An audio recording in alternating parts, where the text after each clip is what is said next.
On the 12th of December, I was told that I was being made redundant, and 3 days later, on the 15th of December, the business went into administration, and that was my last paid day.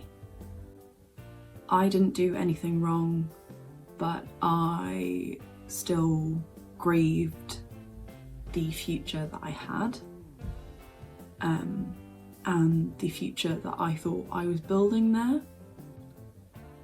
In this video, I want to talk to you honestly about what happened, both emotionally and financially. Hi, if you're new here, my name is Rachel.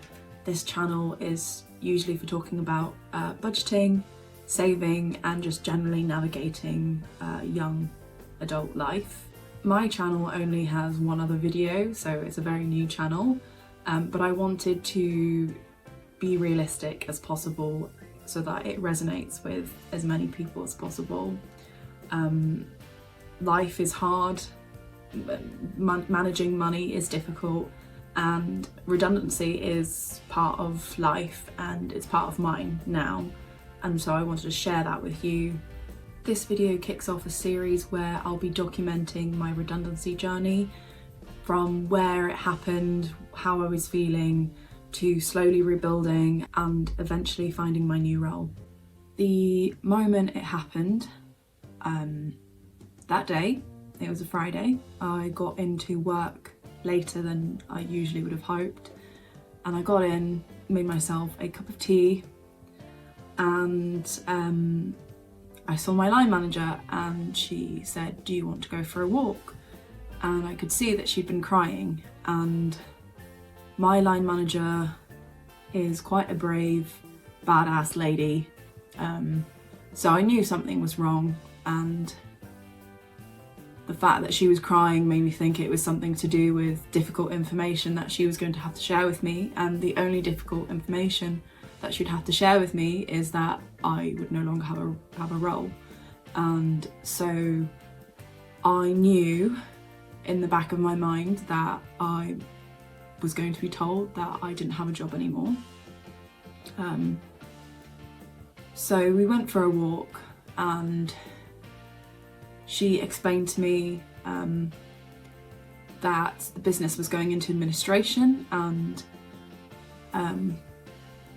another side of the business was being bought out, and not many people were being transferred to that side of the business. So unfortunately my role was made redundant, and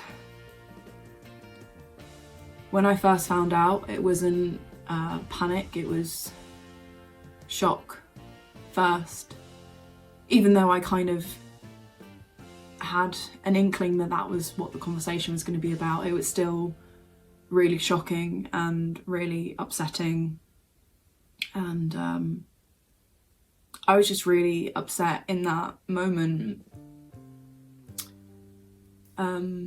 grieving that future that I thought I would have had. So I just feel upset and mad because of what I've lost, and what could have been, and I know I will be okay, like I will find something. It's just my future is gonna look a lot different than what I thought, and you know, what I still had more left to give to that role, and after the initial upset of losing my role and that future, what next came was the sadness involved in sharing that with close ones, especially for example in my case it was sadness in having to tell my partner that there was no role for me anymore. One thing I want to be really clear about is that if you're in the UK, being made redundant means that the role no longer exists. It's nothing to do with whether you were good enough, and I think that distinction is really important. I think that a lot of people can feel shame when they've been told they've been made redundant, because some people translate that into a value of worth. But it's difficult. It's hard not to make it feel personal, but it isn't. And as I said, the part of the business that I was in went into administration. I unfortunately had less than 2 years service, so I wasn't going to be eligible for statutory redundancy pay. And that is something I didn't understand until I went through redundancy. So that's part of the reason why I want to share this video, not only for the transparency of sharing something quite emotional and raw for others who might be going through it or who could be going through it, because it is a difficult period, and I think it's important to know that you're not alone, and any confusion that you may have is valid. This is the first time I've been made redundant, and there was so much that I didn't understand, and I kind of wish that, I mean, it's too late now, but I wish that I had more knowledge about what my rights were. So the first thing that I did when I found out I was made redundant was I needed to take that time to kind of process it, really. I left work after that walk, and I walked/cycled home, partly to kind of give myself longer walking outside, because sort of walking in the fresh air and environment sort of gave me time to think. And I went home, and I needed to shut down for a bit. I didn't want to think about it straight away, because I was still emotionally just processing. So I actually watched some TV for a bit, and then I decided, okay, that's enough, time to be practical. And so I sat down, opened my laptop and opened my budget. If you watched my last video, you'd have seen how I did my budget for the month in November. And so I went through my budget and I looked at where I could possibly cut back in my non-essentials and savings, so that I could see how my finances had to change. I knew that my last paid day was the 15th, so I would be paid my salary up until the 15th, and I had a settlement pay agreement, and so I knew what that amount was. And so between me and my partner, we discussed various different strategies on how we could use that money to sustain and live, and in the end we decided that we would split my last salary payment and settlement payment across 6 months. And as we have someone living with us who's contributing towards rent and bills, that took the pressure off immensely. So my partner is able to cover the extra financial needs for our essentials in the meantime. I intend to get a job before that 6 months, but it was just creating the worst case scenario. What the redundancy showed me is that whilst I have drastically improved over the last year, emergency fund was not a priority, and that was a mistake. So whilst I do have savings, they weren't specifically for emergency funds, and that is a lesson learned for me and for my partner. It's a case where I honestly did not expect being made redundant, and so I just didn't even plan it that way, so that I would need an emergency fund. But going forward, regardless of whether I think my position is safe, I will always plan to have an emergency fund for at least 6 months, so that there's less pressure on one person to carry the financial essentials. And I'm in an extremely fortunate position where I do have a partner who can help with this. I think not having an emergency fund has shaken my confidence in the sense of I feel more instability. The next thing I did was create a short-term plan. So in some ways the redundancy forced me to reflect on what I wanted to do, and so my short-term plan is to find not necessarily a permanent job or like a forever career progression sort of job, just a job that will pay so that I can not be hit so financially and I can start to recover the losses that I've made. But that's not to say that it won't work out in a way that it will be a job that I do want to pursue for longer term. It's just I don't want to create too much pressure on finding the perfect job straight away or it be the first role that I get, because I think that's unrealistic. So I'm just riding the wave at the moment of talking to recruiters and sort of thinking about the different kinds of roles that I'd be happy to do, even if it is for a short term. Despite financially it being very challenging, I think the hardest part has been, I guess, identity. I put so much into that last role, and you know, in my head I had that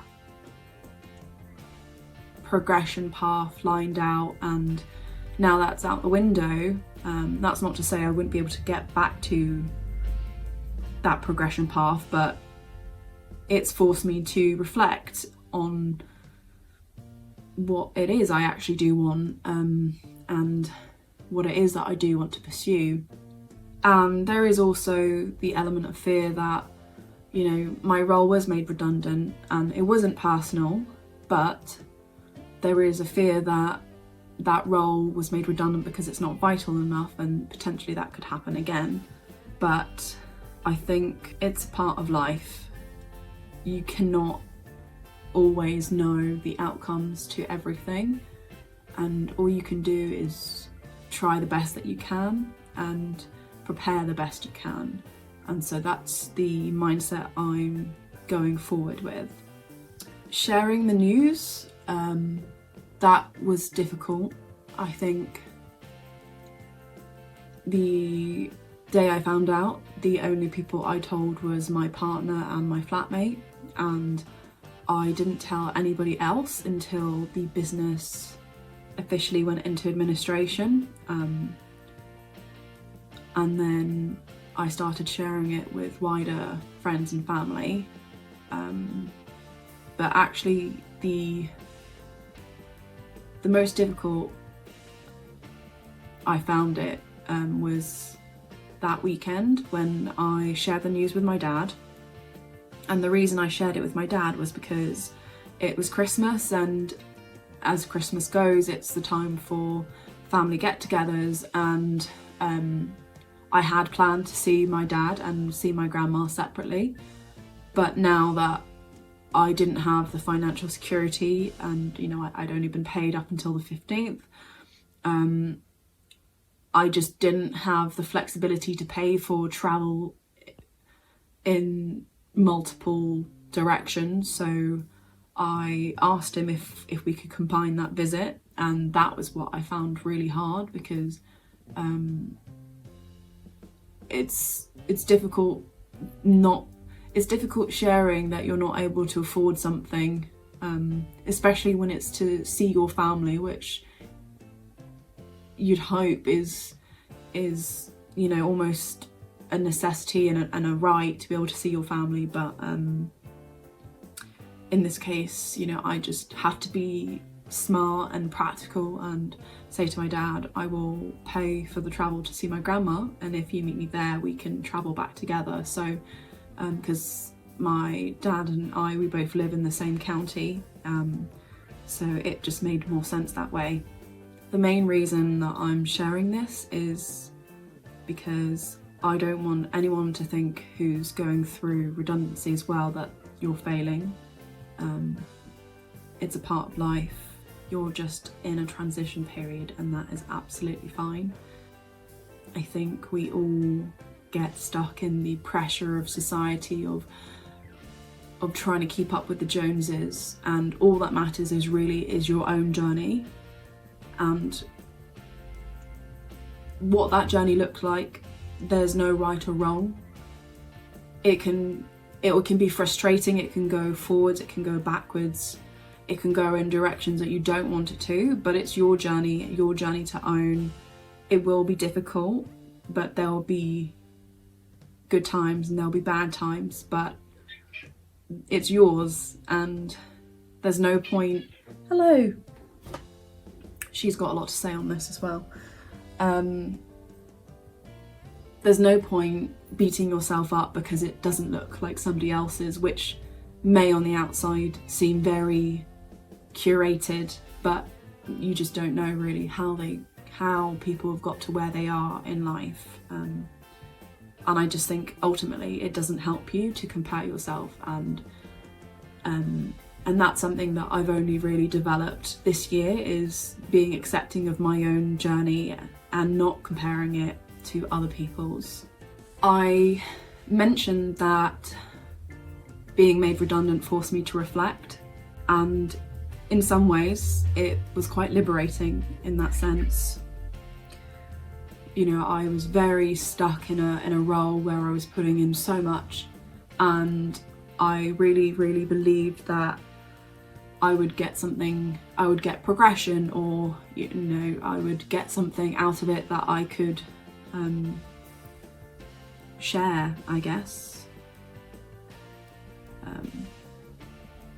I became quite comfortable with giving in a lot and not getting much back, and it was affecting my health because I wasn't looking after my physical health and my mental health, and I found it really hard to get the balance between work and life, because I do think your career is important, but so is your life outside of your career, and the relationships you nurture outside of those, and the relationship you have with yourself.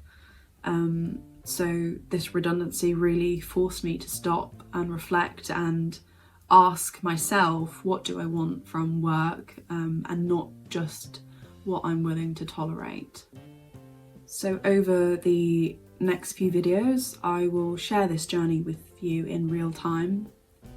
I'll talk about redundancy pay, what that was, the process of applying for redundancy pay, or in my case, not redundancy pay, but other support that you can apply for.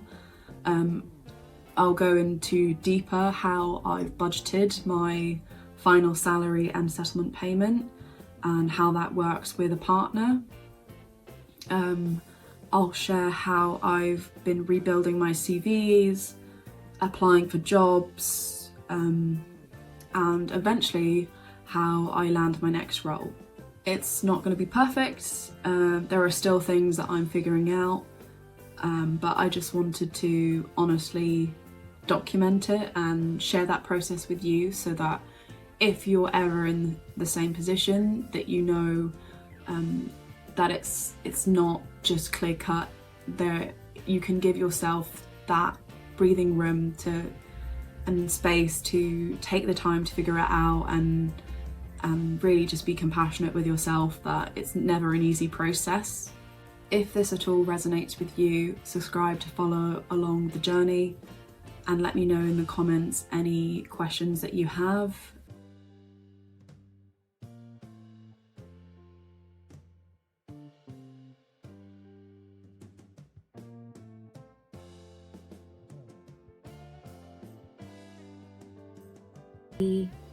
showed me. Hello. You wanna come up? Are you gonna come up? Come on. Okay, she doesn't want to come up. Hello. Hi. You come to say hi. You want us to come on my lap? Come here.